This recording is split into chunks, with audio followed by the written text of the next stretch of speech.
Terima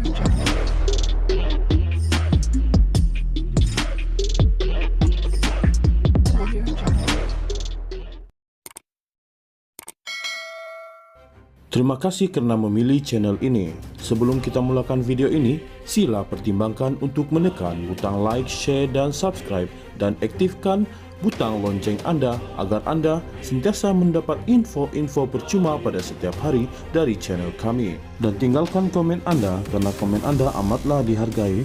Terima kasih.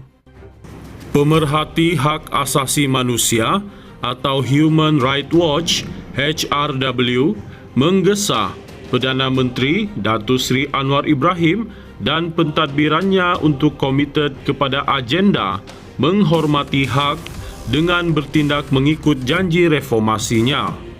Ini susulan laporan dunia HRW 2024 yang dilancarkan hari ini yang mendapati Anwar Ibrahim sebahagian besarnya gagal untuk menunaikan janji reformasinya pada tahun pertamanya sebagai Perdana Menteri. Sambil mengakui Putrajaya telah mengambil beberapa langkah pembaharuan yang positif, penyelidik HRW Asia, Shaina Bouchner berkata, Perdana Menteri Datuk Seri Anwar Ibrahim telah mengkhianati banyak janji lain yang dibuatnya kepada pengundi demi memastikan kerajaan campurannya itu tidak tumbang. Dalam tahun pertama memegang jawatan, Perdana Menteri Datuk Seri Anwar Ibrahim mengkhianati janji pembaharuan yang dibuatnya kepada pengundi Malaysia supaya kerajaan gabungannya bertahan. Kerajaan harus komited semula kepada agenda menghormati hak dengan mengubah janji semasa kempennya menjadi kenyataan, kata Bouchner pada satu kenyataan akhbar bersama laporan lampiran itu. Laporan itu mengkaji amalan hak asasi manusia di lebih 100 negara, memetik beberapa insiden tahun lalu untuk membuktikan reformasi terhenti semasa pentadbiran Anwar Ibrahim. Ini termasuk pertuduhan terhadap Menteri Besar Kedah Muhammad Sanusi Madnor pada Julai lalu yang didakwa di bawah Akta Hasutan berhubung kenyataannya yang membabitkan Sultan Selangor dengan Anwar Ibrahim mempertahankan penggunaan undang-undang itu sebagai tidak dapat dielakkan dalam perkara berkaitan raja-raja. Contoh lain termasuk penahanan aktivis politik Badrul Hisham Syaharin pada September lalu berhubung video TikTok yang dia didakwa mengkritik Perdana Menteri. Penutupan beberapa portal berita dalam talian untuk menapis ucapan kritis dan pengharaman filem Mentega Terbang di bawah Akta Penapisan Filem. Kerajaan gagal melaksanakan komitmen untuk memasukkan atau memindah undang-undang yang menindas itu, termasuk Akta Hasutan dan Akta Komunikasi dan Multimedia yang diteruskan diguna untuk menjenayakan kebebasan bersuara. Pihak kawal selia iaitu Suruhanjaya Komunikasi dan Multimedia Malaysia menyekat akses ke atas portal berita dalam talian untuk menapis ucapan kritis dengan alasan menangani penyebaran maklumat palsu, kandungan yang menyinggung perasaan dan fitnah, katanya. Menurut laporan itu, kerajaan hari ini terus menafikan akses Pesuruhjaya Tinggi PBB bagi pelarian UNHCR ke Pusat Tahanan Imigresen tahun lalu. Keengganan berterusan Malaysia untuk memberikan status sah kepada pelarian juga menyebabkan kumpulan itu tidak dapat bekerja secara sah atau mendaftar di sekolah kerajaan. Juga, tiada kemajuan lanjut diumumkan mengenai rancangan kerajaan untuk membebaskan kanak-kanak daripada Pusat Tahanan Imigresen walaupun kenyataan telah dibuat oleh Menteri Dalam Negeri pada Februari dan April didakwanya. Dari Januari hingga Mei, pihak berkuasa menghantar pulang lebih 18,000 pendatang tanpa izin dan pencari suaka dari Pusat Tahanan Imigresen menurut kerajaan.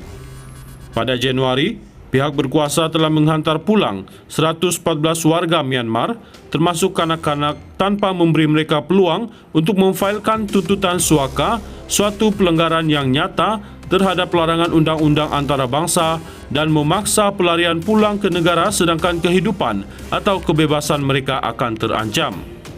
Diskriminasi yang ditaja negara terhadap komuniti LGBT juga berterusan menurut HRW, termasuk pembiayaan amalan penukaran agama.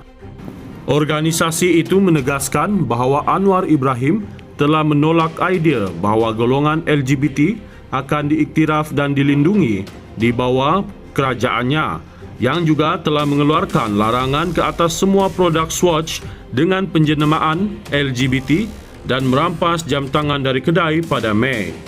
Kabinet mengumumkan pada Februari mengenai rancangan untuk meminda Perlembagaan Persekutuan bagi memberi kerakyatan kepada anak yang lahir di luar negara kepada ibu dan bapa warga negara Malaysia.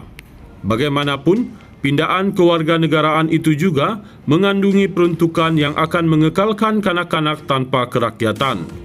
Pada masa artikel ini ditulis, pindaan itu telah dibincangkan dalam kabinet dan dibentangkan kepada Majlis Raja-Raja. Pada masa yang sama, Badan Hak Asasi Manusia itu turut memuji pentadbiran Anwar Ibrahim atas kejayaannya memansuhkan hukuman mati mandatori melalui Parlimen. Pemansuhan Akta Hukuman Mati Mandatori 2023 yang berkuat kuasa pada Julai memansuhkan hukuman mati mandatori bagi 12 kesalahan dan menghapuskan hukuman mati sebagai pilihan untuk 7 kesalahan. Bagaimanapun, undang-undang baharu itu mengekalkan hukuman mati atas kesalahan mengedar dada di bawah Akta Dada Berbahaya 1952, sabitan paling biasa bagi banduan hukuman mati, kata laporan itu.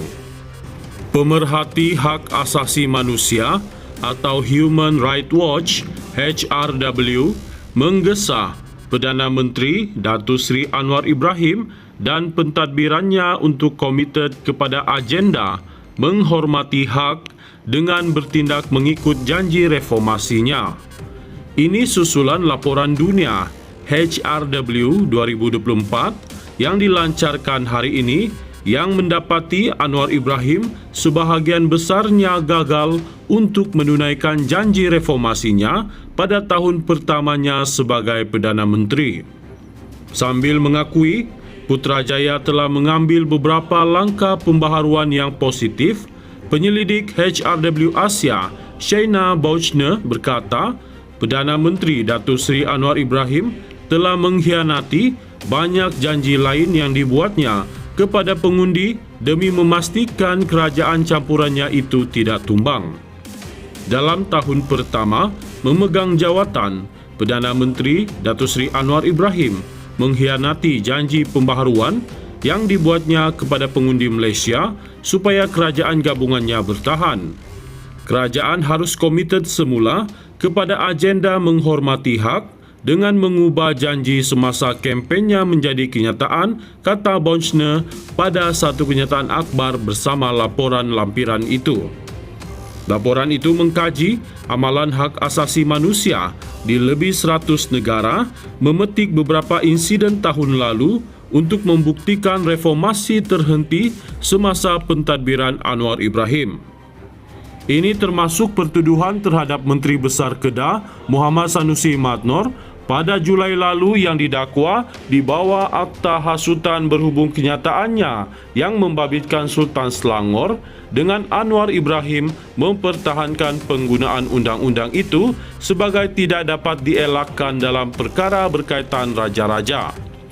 Contoh lain termasuk penahanan aktivis politik Badrul Hisham Syaharin pada September lalu berhubung video TikTok yang dia didakwa mengkritik Perdana Menteri.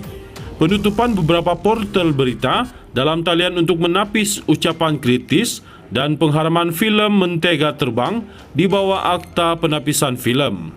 Kerajaan gagal melaksanakan komitmen untuk memansuhkan atau meminda undang-undang yang menindas itu, termasuk Akta Hasutan dan Akta Komunikasi dan Multimedia yang diteruskan diguna untuk menjenayakan kebebasan bersuara.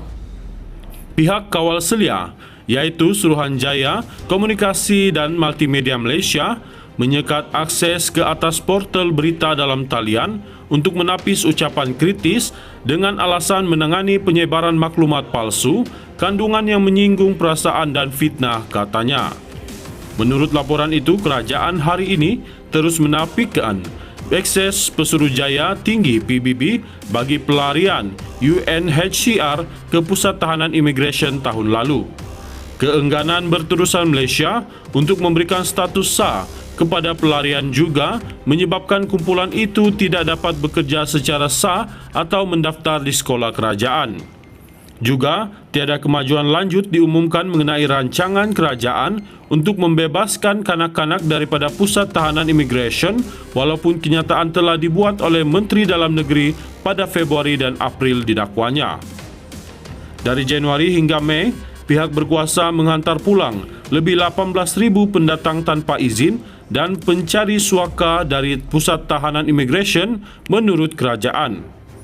Pada Januari, pihak berkuasa telah menghantar pulang 114 warga Myanmar termasuk kanak-kanak tanpa memberi mereka peluang untuk memfailkan tuntutan suaka, suatu pelanggaran yang nyata terhadap larangan undang-undang antarabangsa dan memaksa pelarian pulang ke negara sedangkan kehidupan atau kebebasan mereka akan terancam. Diskriminasi yang ditaja negara terhadap komuniti LGBT juga berterusan menurut HRW, termasuk pembiayaan amalan penukaran agama. Organisasi itu menegaskan bahawa Anwar Ibrahim telah menolak idea bahawa golongan LGBT akan diiktiraf dan dilindungi di bawah kerajaannya, yang juga telah mengeluarkan larangan ke atas semua produk Swatch dengan penjenamaan LGBT dan merampas jam tangan dari kedai pada Mei. Kabinet mengumumkan pada Februari mengenai rancangan untuk meminda Perlembagaan Persekutuan bagi memberi kerakyatan kepada anak yang lahir di luar negara kepada ibu dan bapa warga negara Malaysia. Bagaimanapun, pindaan kewarganegaraan itu juga mengandungi peruntukan yang akan mengekalkan kanak-kanak tanpa kerakyatan. Pada masa artikel ini ditulis, pindaan itu telah dibincangkan dalam kabinet dan dibentangkan kepada Majlis Raja-Raja. Pada masa yang sama, Badan Hak Asasi Manusia itu turut memuji pentadbiran Anwar Ibrahim atas kejayaannya memansuhkan hukuman mati mandatori melalui Parlimen. Pemansuhan Akta Hukuman Mati Mandatori 2023 yang berkuat kuasa pada Julai memansuhkan hukuman mati mandatori bagi 12 kesalahan dan menghapuskan hukuman mati sebagai pilihan untuk 7 kesalahan. Bagaimanapun, undang-undang baharu itu mengekalkan hukuman mati atas kesalahan mengedar dada di bawah Akta Dada Berbahaya 1952, sabitan paling biasa bagi banduan hukuman mati, kata laporan itu.